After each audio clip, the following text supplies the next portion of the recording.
The speakers for today's topic, slide seminar on approach to GI Polyps, Dr. Vikram Deshpande, Professor of Pathology from Harvard Medical School, Boston. And the chairperson will be Dr. Avinash Saklani, Professor Surgical Oncology from TMH Mumbai. And these are our participants. Residents, please introduce yourselves. Hello, good evening, everyone. My name is Dr. Arunama Joseph. I'm a second-year resident from Topiwala National Medical College, Mumbai. Hello everyone, good evening. I'm Dr. Chaitali Bannagre from SVN GMC Yavatmal. I'm third year pathology resident. Hello, good evening. I am Dr. Fatma Kaisar Naqvi. I am a second year resident from Jawaharlal Nehru Medical College, AMU. Good evening. My name is Dr. Himangi Vyas. I'm from Mimar Medical College, Taregaon. I'm a second year resident. Hello everyone. Good evening. Myself, Dr. Monica Tandale. I'm from Grand Government Medical College, Mumbai, third year resident. Good evening, everyone. Myself, Dr. Panki Pandey from Mahatma Gandhi Medical College, Indore. I'm a second year resident. Good evening, everyone. Myself, Pradnya Kshirsagar. I'm a third year resident at VDGMC, Latur, Maharashtra. Good evening, everyone. I'm Dr. Prema Paul from Sri Gokula Medical College, Trivandrum. Hello everyone, I'm Dr. Raja, second year resident from Nepalese Army Institute of Health Sciences, Kathmandu, Nepal. Good evening everyone, I'm Dr. Sujita. I'm second year resident from Kidwai Institute, Bangalore. So myself, Dr. Priyavadana and Dr. Diksha will be moderating this slide seminar, and you already know the webinar hosts are Dr. Anita Borges and Dr. Sumeet Gujral. These are the reminders and some of the disclaimers.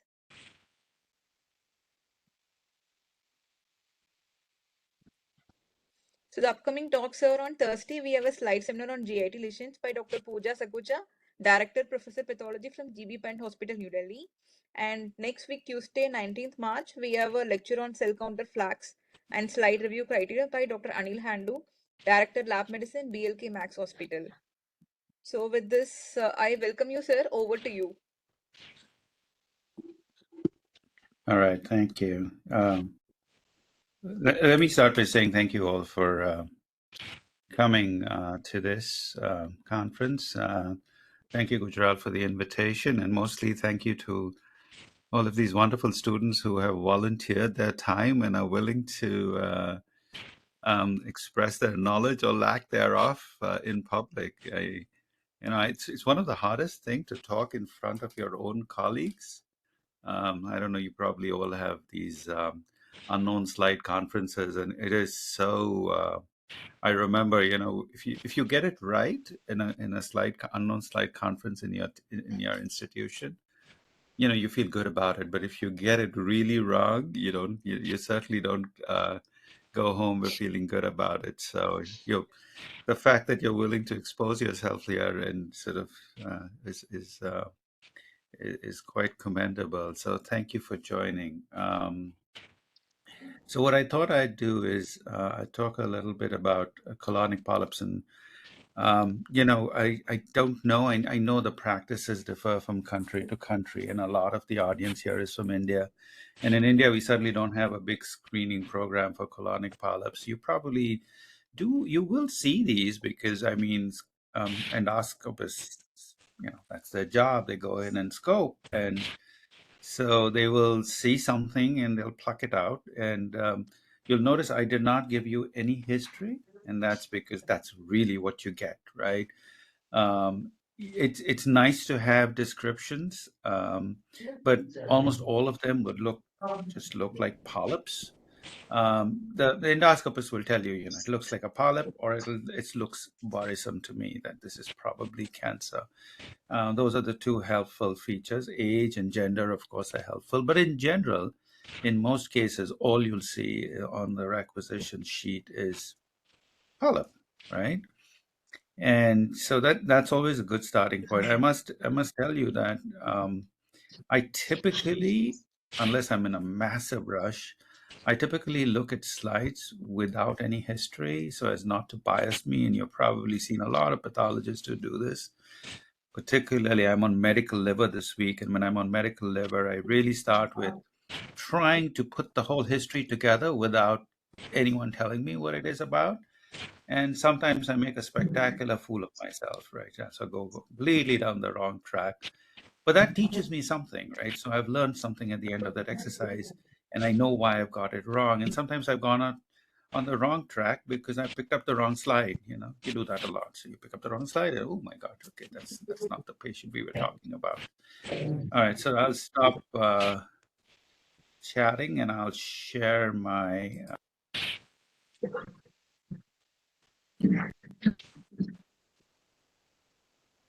Hopefully, I'll pick the right one.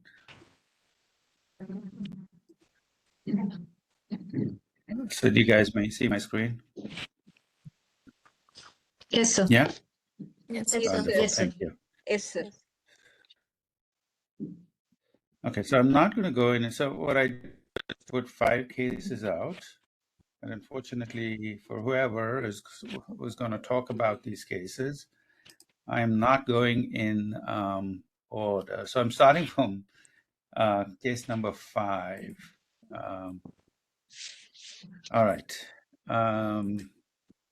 Is someone going to talk about this case with me? So remember, the way I'm going to do this is, like I told you yesterday, I'm going to do a lot of the talking. But I'll ask you a few questions. But why don't we start by just talking? Let's start by talking a little bit about what's seen right here.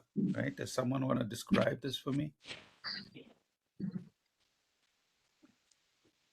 Is one of you going to talk about this case, or should I start talking? Which case? This is case number 5. So we can see your screen, but we can see the different presentations and not a particular case. Really? Okay. Sorry. Okay. So hang on. Okay, now I know what's going on. I'm probably sharing the wrong screen with you guys. Yeah. Hang on.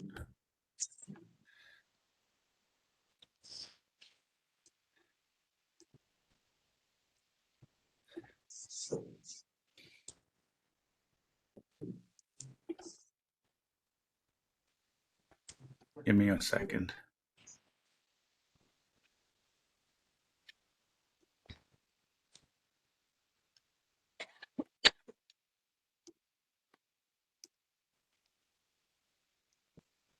I have too many windows open. I think that's the problem. Okay. Okay, let's try again.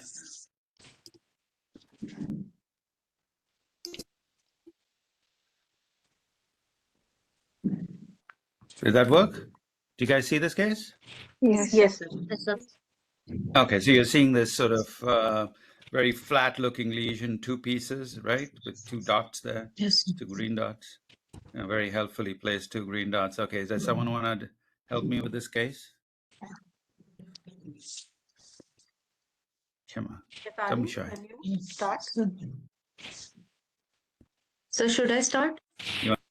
Yes, please. Sure. Yes, please. So let's start on this, please. What you're seeing right here. Tell me what's going on here. Sir, this is an H&E stained section of a colonic polyp showing intestinal mucosa. Yeah. And the mucosa Yes. appears to be in the form of Okay, villi let's as well as start tubules. there. Can I stop you there? And Yes, sir. Yes, sir. Is this normal or is this adenoma? Sir, this appears to be hyperchromatic, so I'm more inclined towards adenoma, but I will need to see This it is on adenoma. You see? Yes, sir. Yes. So you see, this is adenoma, and this is normal colon, right? Yes, so if you see, this looks blue, and this looks pink. And I think one of the early lessons I learned was anything that is blue is probably bad, some sort of a neoplastic process, and anything that is pink. So when you look at this under very low power, that's the first impression you get. Pink, blue, right? In fact, Yes, sir. I'm just going to digress for a second, but when you look at gastric biopsies, and I remember I had a good friend who passed away recently, Lawrence Zuckerberg. What he told me was, there's only two kinds of gastritis. There's the blue gastritis and the pink gastritis. The blue gastritis is H. pylori gastritis, and the pink gastritis is chemical or reactive gastropathy. And that's so true, right? Those are the two most common things. And so this sort of low power pink blue appearance is very, very helpful. So if you look at this piece of colon, right, this is normal. It isn't perfectly normal because the epithelium around, adjacent to an adenoma, always tends to react a bit. And so you can see what I mean by that is some variation in crypt size. But in general, the further you go away from the adenoma, the more normal it looks. And this is absolutely normal down here. So this is what normal colonic mucosa does. Think of it as test tubes. Sir, These are your crypt. Your pointer is not visible, sir. Sir, your actually pointer is not visible. So we are not sure where you are pointing and at what part of Oh the dear. biopsy you're talking So about. what's okay? So let me see if I draw this area. Can you see my drawing? No, sir. No, sir. No, sir. No, sir. I'm not sure why you're not seeing my pointer. What do we do?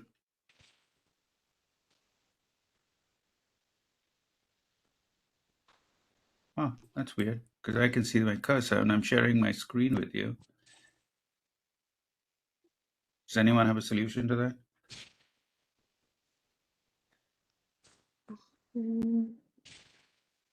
I can So reshare maybe my if you screen. try to zoom on the part that you are talking about, maybe. Sir, options start a new whiteboard. Just beside that disconnect call, start a new whiteboard. Disconnect. Okay, got it. Okay, start.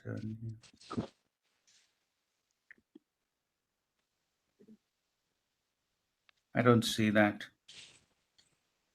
It says right next to the disconnect, leave meeting. I have a number of options: stop recording, lock meeting, reclaim host, report an issue. I don't see anything with my code. Why don't I stop sharing and try again? Okay, sir. You can do that. Maybe stop sharing and try again. Or you can use the annotate button, sir. Annotate sign, a little squiggle which comes at the corner. Oh, I see. Optimize for motion and video. Maybe that'll work, right? So I have two options, right? So I have an option text and images and optimize for motion and video. So maybe I'll do that. Let's see if that works.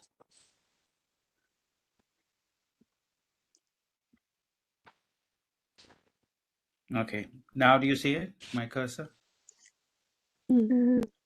Yes, sir. We can see the Yes, sir. cursor. Yes. A white arrow. Okay. So, okay. Sounds good. All right. So let's go back. So colonic mucosa looks like colonic as crypts, right? As test tubes. This is a test tube. That's a test tube. That's a test tube. And they're all running in parallel. Sorry, is there still a problem? No, it's perfect. No, sir. We can see your screen. It's fine. Okay. All right. Great. So, and then there's muscularis mucosa at the bottom, right?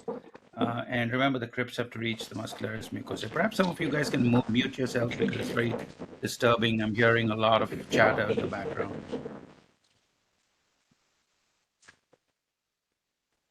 Can we mute? Yeah.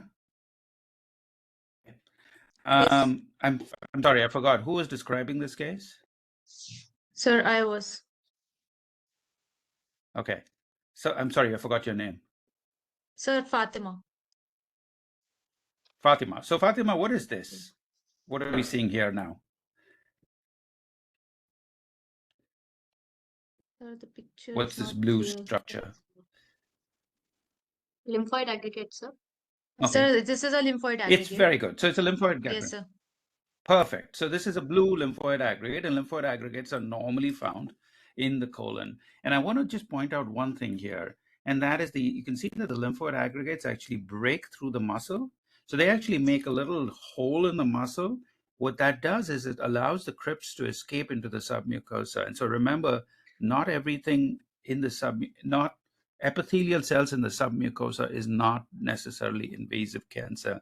And if you ask the surgeon what's important in these polyps, what they really want to know is whatever the neoplastic process, is it confined to the mucosa, in which case I don't have to go in and do a big surgery, or has it invaded into the submucosa, where the right surgery in that case is a colectomy. And remember, that's generally a big deal. There is, I mean, the surgeons will have a slightly different opinion on this, but the reality is, particularly in the elderly population, that's where you see most of these neoplastic lesions in the colon, the risk of mortality is 1 to 2%. In Britain, it's almost 3%, and I'm sure it's 3% in many countries. So people die of these surgeries that we think are relatively innocuous. So, this is not something that you should take lightly. All right, so now we have a perfectly good example of something, Fatima. We have something on the right, of the screen, and we have something Yes, sir. on the left of the screen. And it's very different looking, Yes, right? sir. That's looking blue, that's Y- looking pink. So what I Yes, want sir. you to tell me is which side is the adenoma and which side is normal. Sir, on the left side, the normal mucosa is present, and on the right side, there is Perfect. stratification and there is hyperchromasia. So adenoma is present on the right side. Right. Very good, right? So, and if you remember, if anyone has seen my video, oh, by the way, I should put in a plug for my videos on my YouTube channel. So there's a lot of videos. There's almost 100 hours of programming. It covers bone and soft tissue and GI pathology. And there's one particular video that I know a lot of you have seen last night, that covers adenomas, but there are other videos that cover other polyps of the colon. So I encourage you to go back if you haven't done that already. And what Fatima is, I know she's seen the video because she's using very much the same language that I used on the video. And so I'm just going to repeat what you said, Fatima. So to call something a tubular adenoma, and think of this more broadly, right? What you're really trying to do here is to call something a neoplastic process, right? So if you're a first-year resident, I want to put some sort of basic concepts in your mind. To call something neoplastic, the nuclei are typically larger, they are more hyperchromatic and large, and then they stratify. All of this means that they are proliferating. And often when I do this, we say it's large, we say it's hyperchromatic, but compared to what? You need something to compare with. And what you should be comparing it with is the normal colonic mucosa, which is why I spent a little bit of time showing you the normal colonic mucosa. So here you go. Here's a crypt. This is relatively normal, and here's the adenoma. And now you know what I'm saying, right? These cells in the adenoma are larger than these cells in the normal colon. They are darker and more hyperchromatic. And look at these cells. These are a single layer of cells. These are stratified, right? So there are multiple layers of cells. And that is what makes it an adenoma. And in fact, the contrast between what is normal, you should see a sharp contrast between what is normal and what is neoplastic. Now, if you see a fuzzy contrast, where you go from normal to slightly atypical to slightly more atypical to very atypical, that's what reactive tissue looks like. And I can guarantee you that I can show you foci, isolated foci of reactive epithelium that look almost like this. So when you, particularly if you have an ulcer in the GI tract, the epithelium tries to come roaring back to fill the gap.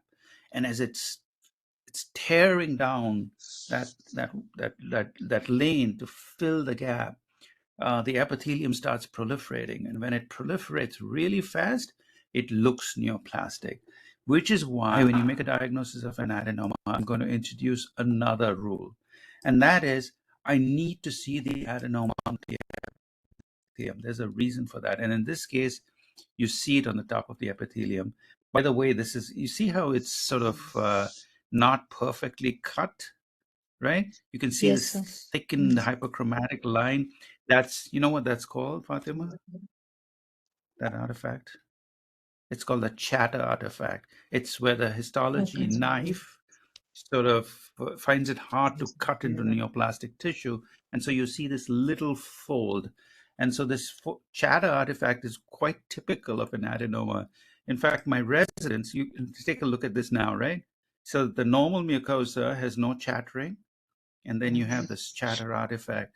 And so our residents actually use that as a way to identify adenomas. Oh, there's a, particularly our first year residents in their first few months, some of them will go, oh, there's a chatter artifact. That's got to be an adenoma. So it's an interesting way of trying to make a diagnosis. If you think of it, if you think, step back and think of pathology, what we are doing is to introduce artifacts into tissue, and then we learn to recognize those artifacts. So nothing wrong in using chatter artifacts for making a diagnosis. So back to the point. So it has to be on the top, right? And you can see that these cells on the top are tall, dark, and hyperchromatic. So the reason for that is, remember, when the cell proliferates, and every part of the GI tract is a slightly different way of proliferating. We can talk about that another time. But the colon, the stem cells, and the proliferation occurs at the base of the colonic crypts, right here. And as you go up, the cells mature, and this is referred to as the maturation sign. So in a reactive process, all of the atypia, or that reactive proliferative process, should be in the base, which is why if I see atypia on the top, I'm thinking it's probably neoplastic. So a couple of other things that are helpful to make a diagnosis of an adenoma: abrupt cutoff.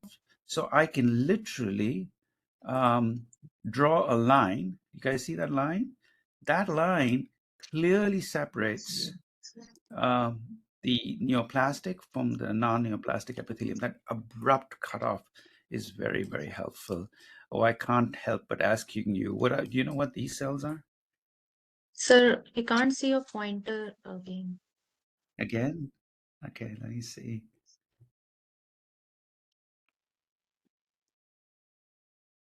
Can you see that? No. No, sir. These cells in the center, how's that? Smack in the center. Now? Can you see my screen? Sir, your screen is like Sir, your frozen screen on is one slide. visible. Screen is visible, but your pointer is not visible. Okay, so let's talk about the cells in the center of the screen. Those cells with very foamy cytoplasm. Now? The goblet cells, sir? Nah, they look a little like goblet cells, right? Goblet So these are the goblet cells in the center of the field. See that in the center? Yes. Let's when I point to something, I'll just move it to the center. So the center of the field, those are goblet cells. Vikram, Sorry? would Yeah. you like to use the pen? Would you like to use the pen? Where is the pen? Maybe I should use the pen. You can use the pen, through your mouse. You click on the right side, you'll get options of laser pointer. In the option of laser pointers, there's an option for pen. You can draw it. Kids will learn. Where do I go?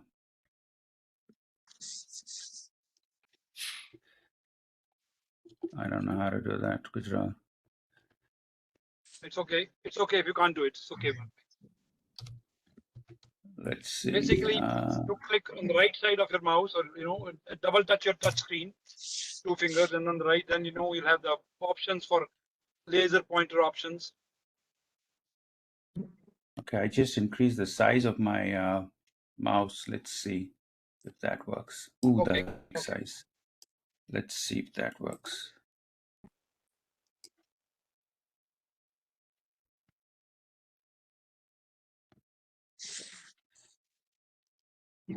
Okay, you guys see it now? We can see pointer the now? screen, but pointer we Screen can't. is frozen. Sir, actually Okay, on why don't I? top line there are some highlighter, something is there in your screen. It is in path presenter on top. Maybe you can try those options. Why don't I start again, stop sharing and start again?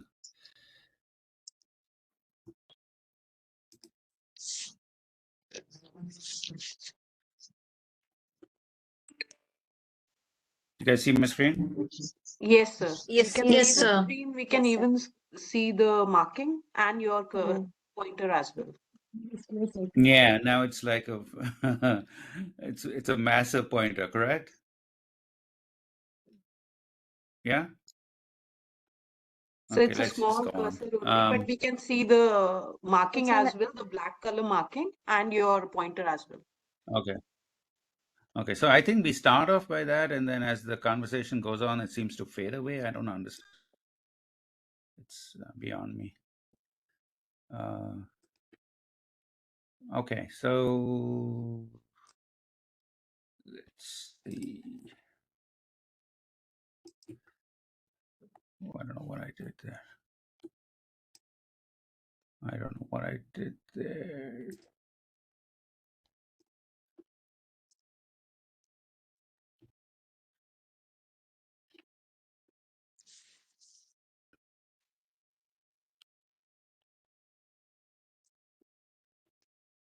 Okay, anyway, let's just go on. Sorry, this has been very disturbing. I don't know what's going on. So it's very distracting. I'm not sure. Should we go on? Yes, sir. Yes. Yes, sir. Yeah, I don't know what's going on.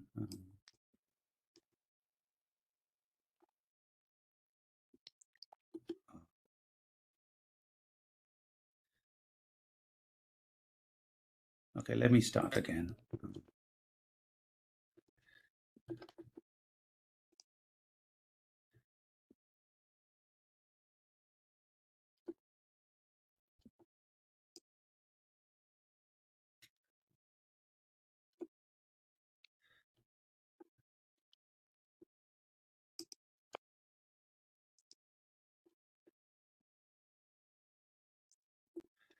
Okay, since you guys can't see my cursor, I'm just going to go ahead and just keep talking, okay?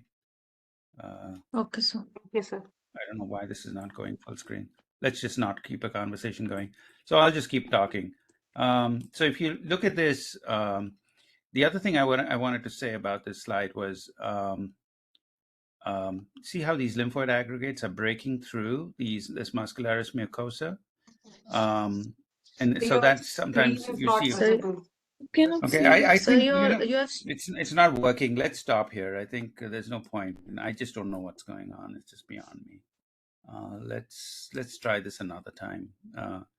Because I keep sort of doing the same thing. I stop sharing and I share again, and you guys can't see my screen, then you can't see my cursor, and I sort of not sure there's much of a point in continuing at this point. I just don't know what's going on.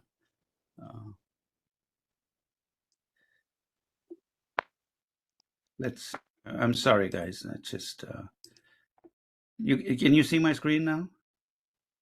No, Ma'am? sir. no, sir. I don't know what's going on. I'm sharing my screen with you guys. So maybe your net connectivity, there is some problem. Now the audio is fine. You guys can see me too, right? Not No, right sir. now. No, No. we can't see you.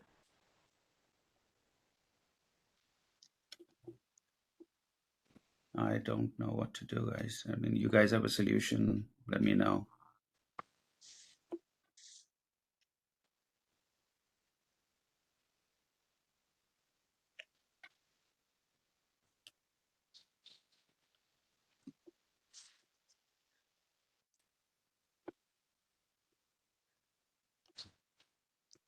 Does anyone have a solution?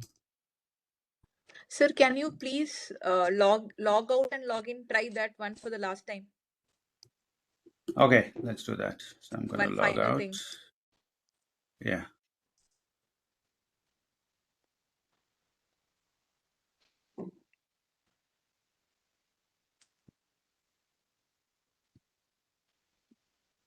And audience, some people have written like you can't see the screen. So if you're having the same problem, please log in and log out.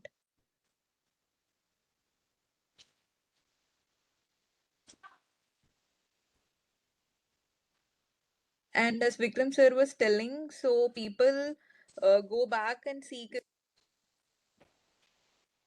There are some nice videos, and whatever is needed for you at PG level, at least try to see those videos. Because this GI polyps is one of the important topics, and you might get either in theory or in practicals as which one slide can come. So residents who are attending, who are online, who are taking part in the slide seminar, please go back.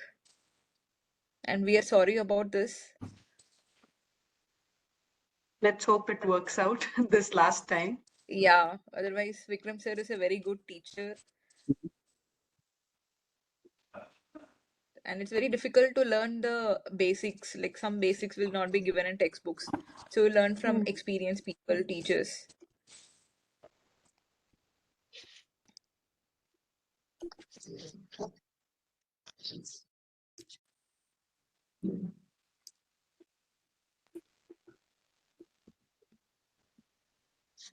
Ma'am, if this class gets cancelled, when it will be conducted again? Like when? Sir We is will trying Can let you to you guys know. share the hear me? screen. Can you hear me? Yes, sir. Yes, We sir. can So we can see see the your screen screen now. and we can hear you.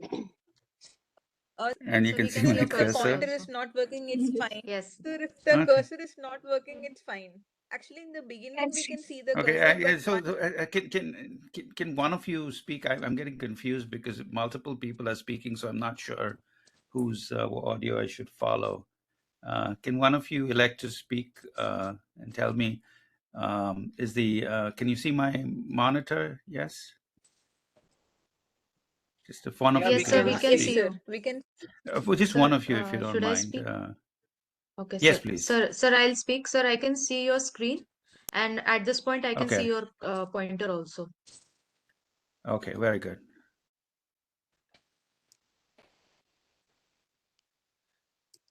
All right. So let's. All right. So let's go. And when things break off again. Okay. All right. So this is the adenoma. So this is the adenoma. Look at this. Is that Fatima was describing this case? Yeah. Yes, sir. Okay. So Hello. Yes, sir. tell me, what do you see? So these are tubules. These are Yes, tubules, sir. correct? Yes, sir. Yeah. Well, what is this architecture? What would you call this architecture in the center of the screen? Sir, serrated So architecture. it's got a very good, right? So think of a serrated architecture as a sawtooth-like appearance. Think Yes, of sir. I always like the analogy I like to use is shark's teeth. These are the sort of projections. So these are the teeth, and so that's a very useful analogy to think. I always think, you might have seen the movie Jaws, right? I always think of that Yes, big sir. shark with those teeth, and so when I think of a serrated pattern, I'm always thinking of the movie Jaws. So the serrated pattern should make you think of the serrated pathway of neoplasia, which is sessile serrated adenomas, traditional serrated adenomas. I'm not showing you any of those examples today. But the reason I bring that up is because within an adenoma, it is not uncommon to see a serrated architecture. And as a rule of the thumb, when you see a serrated architecture, if you see dysplasia or adenoma in that serrated architecture, as a rule of the thumb, you should make a diagnosis of an adenoma. Now, there are things like serrated adenomas with dysplasia, but those are uncommon. So common things being common, if you see a serrated pattern, you're still dealing with a tubular adenoma. All right, so let's move to the second piece. Oh, that color is too big now. Sir, can I ask a question over here? Yes, Sir, please. as Go you ahead. said that if we see a serrated architecture, we should make the diagnosis of an adenoma. But there is a Serrated new adenoma. entity. Hang on. So No. hang on. Before you get to your question, if you see it, what I'm saying is you see a serrated architecture with adenoma-like lining epithelium, that is still an adenoma. Now, complete your Okay, sir. question. Sir, why not call it sessile serrated adenoma with cytological dysplasia? Like, That's a very good question.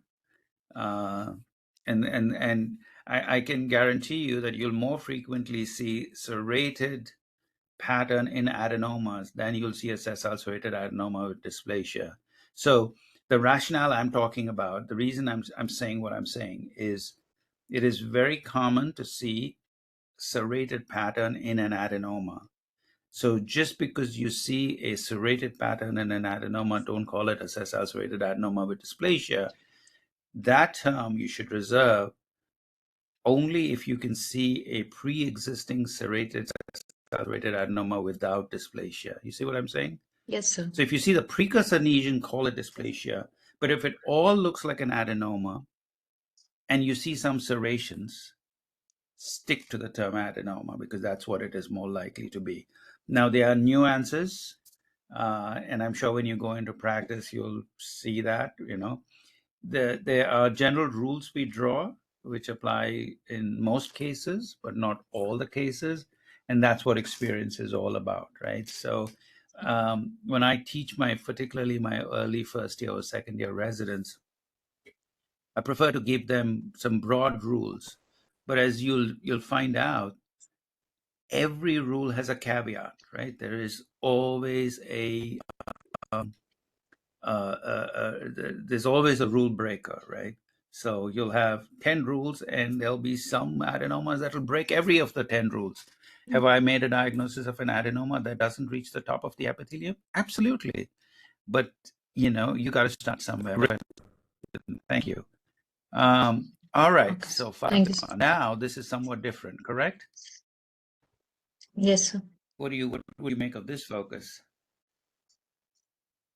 So your screen is not moving again. You can't see my screen? No, we can see. I can see your screen, sir, but it is stuck at that serrated grip. Oh. Yeah, I'm not sure what to do about that. No, I'm moving the screen around. You guys see anything? No, No, sir. sir.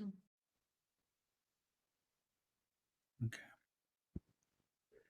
Yeah, I'm not sure this is working.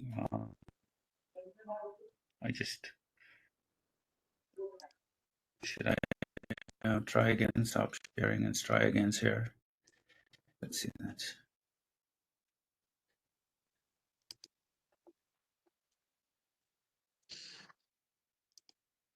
If you are having a PPT or something, can we share the screen? No, I don't have a PPT now.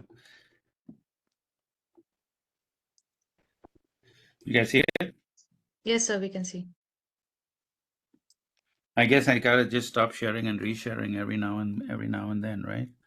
Okay. So do you see this, Fatima? Yes, sir. Okay, so tell me what's going on here, because it certainly looks different, right? There's adenoma to the left, there's adenoma to the right, but there's in the center.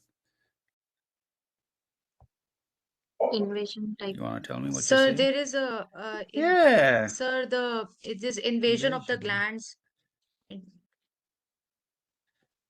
Yes, very true. Right. So this is invasive carcinoma, right? So you can see this is a very early invasive adenocarcinoma. And if I sort of draw some lines here, this is where the muscularis mucosa is, right? And this is the invasive component right here. Right there is the invasive component. Now, I'm going to spend some little bit of time talking about precisely why this is invasive carcinoma. Just because it's in the submucosa does not make it invasive carcinoma. We see a lot of things in the submucosa. And in fact, here, right adjacent to it, this is almost in the submucosa, right? That is not invasive carcinoma. In fact, there are a few glands trickling here in the muscularis mucosae.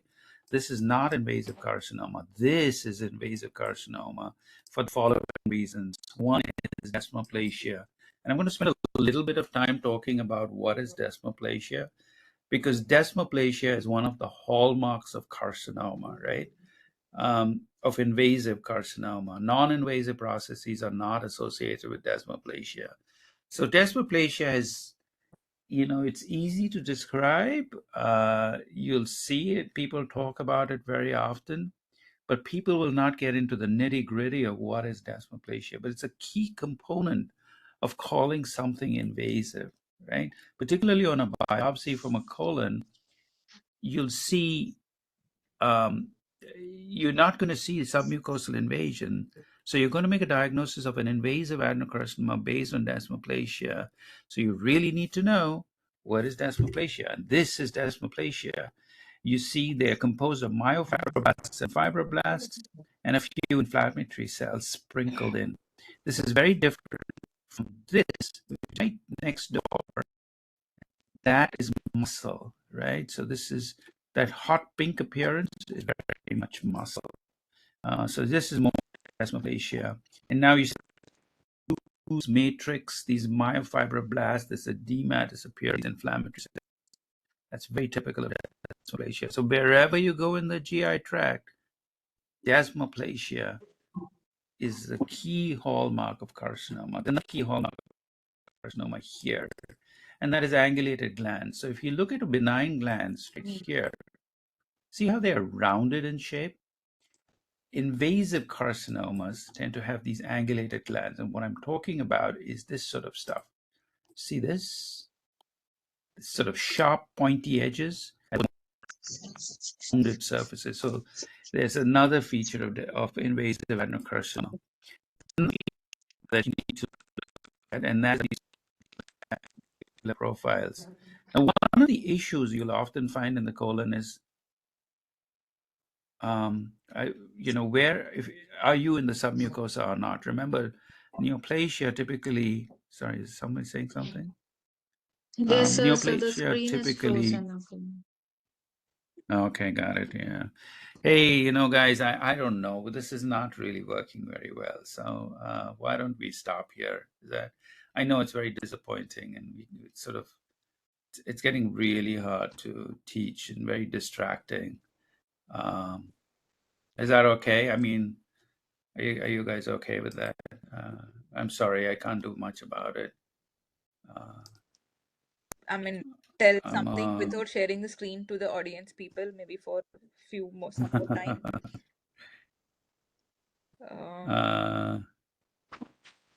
Not sure what I can say.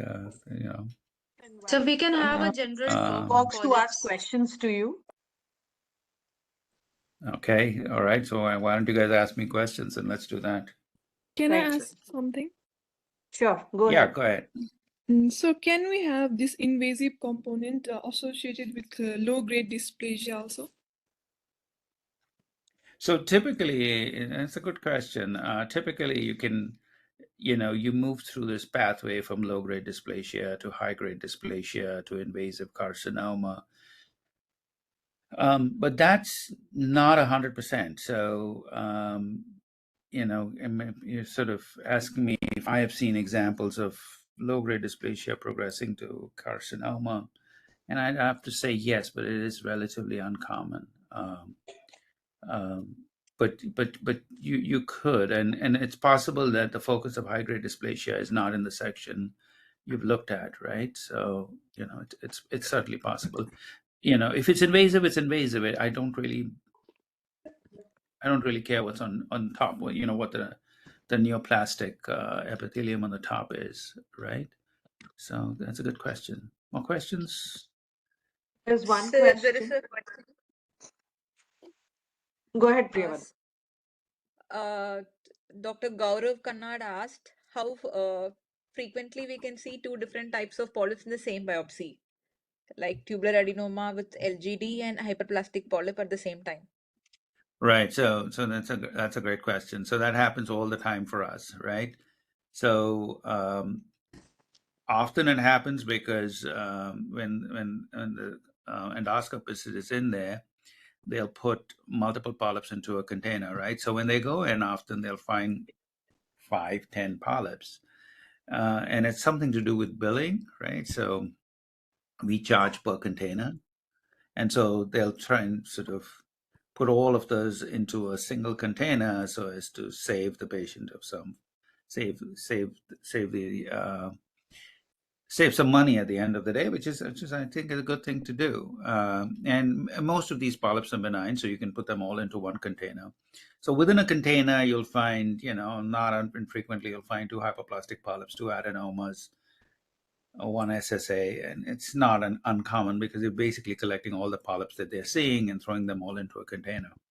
Now, within one polyp, right? So if the endoscopist tells you that they're dealing with a single polyp, you might see fragments of an adenoma and a sessile serrated adenoma, right? So tubular adenoma and a sessile serrated adenoma. And then the question comes, is this dysplasia in a sessile serrated adenoma? And that sometimes is very hard to prove. The one way we can do that is sporadic adenomas typically do not have methylation of MLH1, right? So they don't have loss of MLH1. So we use an immunohistochemical stain for MLH1. So in the adenoma, if you have loss of MLH1 staining, then you probably know that that SSA has progressed to a serrated adenoma with dysplasia. But in many cases, that doesn't work. So in many cases, the endoscopist will tell you that they're dealing with 1 polyp. In reality, they've forgotten to write in their notes that they actually had 2 polyps in there. But the situation that we are most concerned about is an SSA with dysplasia. Undercalling an SSA with dysplasia is a problem because when you have dysplasia arising in an SSA, those patients progress to cancer faster than a sporadic adenoma. So we do want to try and make that diagnosis, but sometimes it is very different. There are other times, there's another situation in which we see 2 kinds of polyps. One, and then that is an SSA with TSA. So an SSA can undergo dysplasia, and one variant of dysplasia is a traditional serrated adenoma. So you can see a traditional serrated adenoma on top of an SSA, and that's not uncommon as well. So there's a variety of scenarios in which you can see multiple polyps.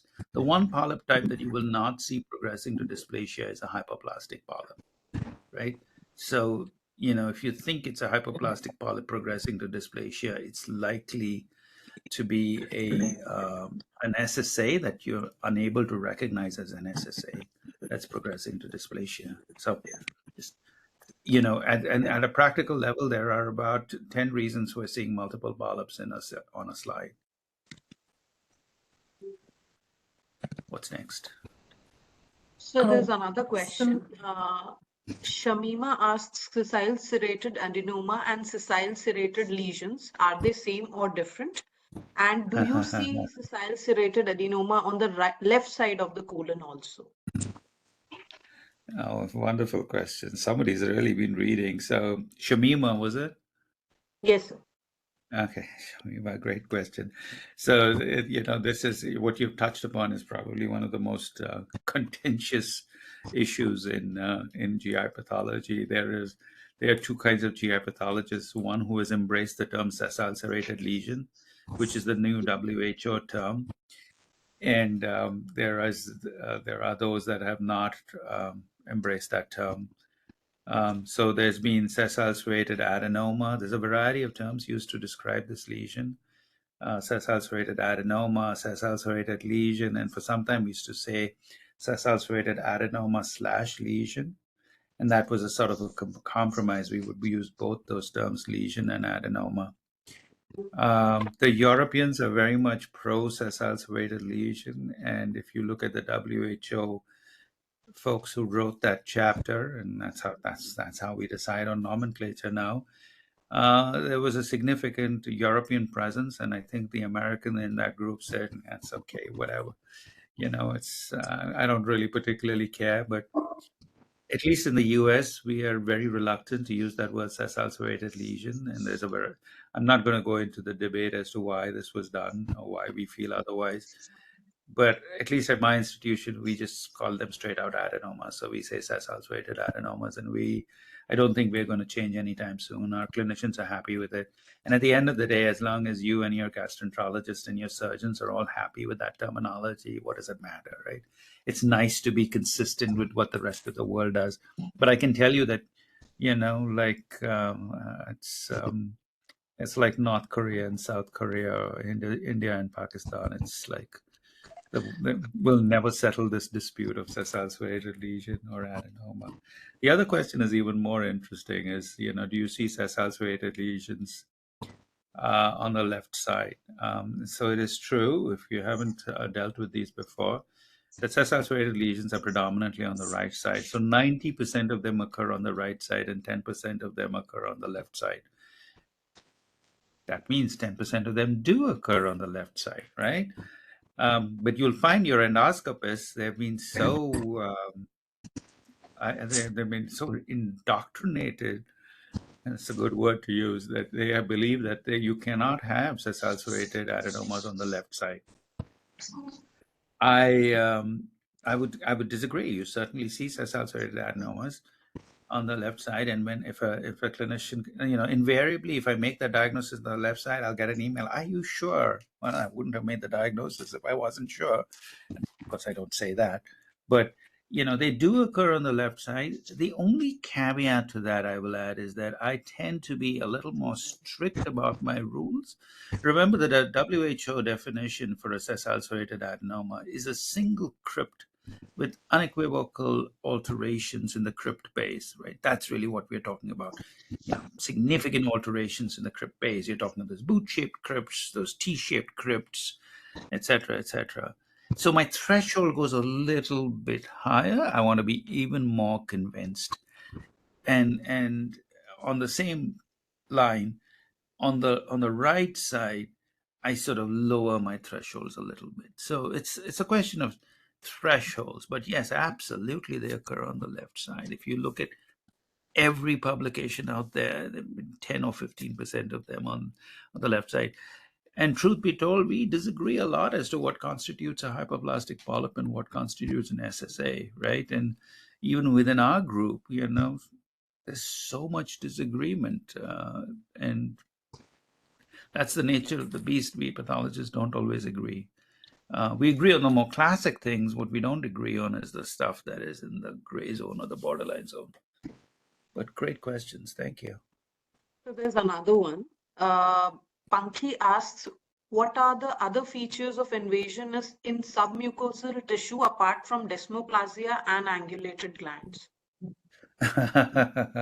I'm sorry, I couldn't do this. I wish I could.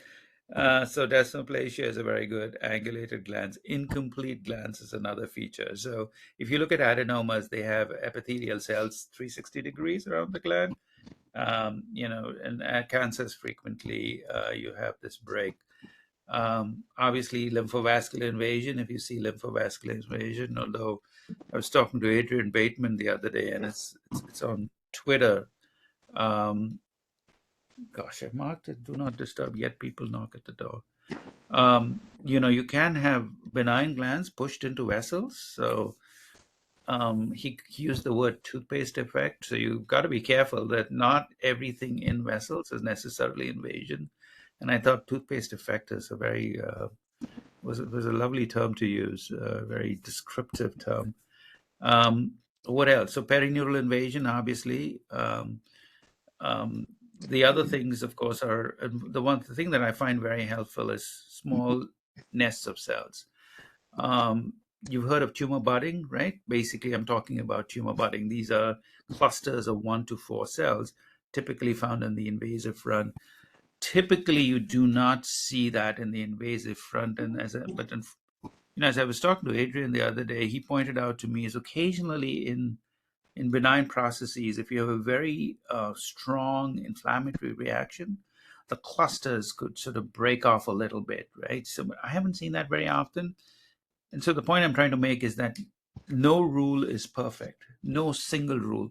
I mean, if there were single rules that were perfect, pathology would be so much easier. You got to put all of those rules together, weigh each of those features. And ultimately, that's what we do at a subconscious level, right? We weigh all of these features together. But if you're an early trainee, you have to learn the features. So that's step number 1. The next step, and that typically happens when you're an attending and assigning out cases on your own, then you start weighing all of the features. Oh, and I think this is more important. So for example, for me, if I define desmoplasia, I weigh heavily on the desmoplasia because I'm convinced that I can tell between desmoplasia and reactive stroma. But as an early trainee, you may not be able to do that. So in that case, those clusters are very helpful. Then there's some immunostains that can be helpful. You know, these poorly differentiated clusters, or a poorly differentiated cluster is a cluster of 5 cells or more, and tumor budding is 1 to 4 cells at the advancing edge. You know, these are reflections of, they say, epithelial mesenchymal transformation. I don't really believe in that. But they're very helpful to make a diagnosis of carcinoma because benign processes don't spray out cells like that at the advancing front. Sometimes it's very hard to spot those cells in the sea of inflammation, although I think if you really focus on high power, you should be able to see them. But if you can't see them, a keratin stain becomes very helpful, right? So you can see that little spray of cells going out. So those are the features that I use. So desmoplasia, angulated glands, incomplete glands, tumor budding and poorly differentiated clusters at the advancing edge, lymphovascular invasion if I can prove it. And then, you know, you need to know if you're in the submucosa or not, right? So because the muscularis mucosae, as the tumor breaks through or the adenoma breaks through, it destroys the muscularis mucosae. And the way I recognize submucosa is the presence of thick muscular arteries. You do not see thick walled muscular arteries in the lamina propria. So if you see that, then I know in the submucosa. If I'm in the submucosa, then I'm thinking invasion. And then I'm putting my criteria down there. This is a really big deal, particularly if you think of it back, if you think back at it in the rectum, because if you have an invasive carcinoma of the rectum, you're going to lose your anus, which is a very, very big deal for patients, right? So the rest of the colon, it's not as big a deal, regardless.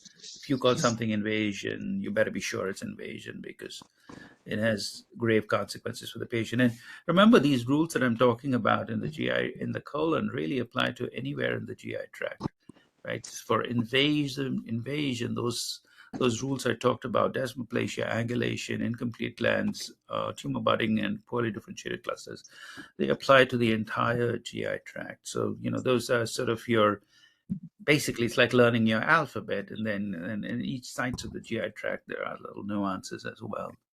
And that's really what we do, right? I mean, in GI tract, I mean, the big question is always, is this dysplasia or isn't this dysplasia?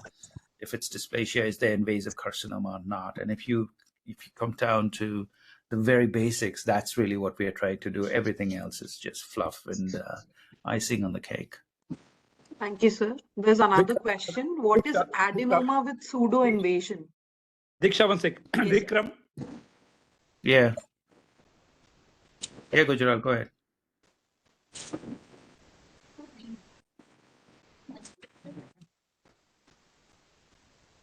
Sorry, what? Did we lose him? Vikram, do you have time with you or you don't have much time? I got to end, Gujral, I'm sorry. Because I thought in case you have time, we can try sharing your screen again for 10 minutes if you want to show some quickly, because kids, you know, if you have 10 minutes, but if you're in a hurry, then it's okay. Yeah, why don't we do this again, Gujral? We'll sort of work out the kinks in the system. I'm sorry. I mean, things happen. Sorry, guys. I apologize. No, sir, it's fine. It's okay, sir. Okay. All right, Gujral. You don't mind if we end here? No, perfectly fine. Thank you very much. Students, you have any burning questions? Okay, thank you. One final burning question. What's the secret behind my wonderful hair? Okay. No, they want to know how do they come and join you as a one-year trainee? We could take that question offline. Thank you, Vikram. All right. Thank you all. Sorry about that. Thanks, Disha, for your help. Thank you, dear. Bye-bye. Thank you, sir. Students and the residents and the delegates and all the students attending, sorry for the inconvenience. I think some net issues, so we could not have a full, presentation by Vikram. But nevertheless, I'm sure you got some lot of tips on how to approach the biopsies, polyps.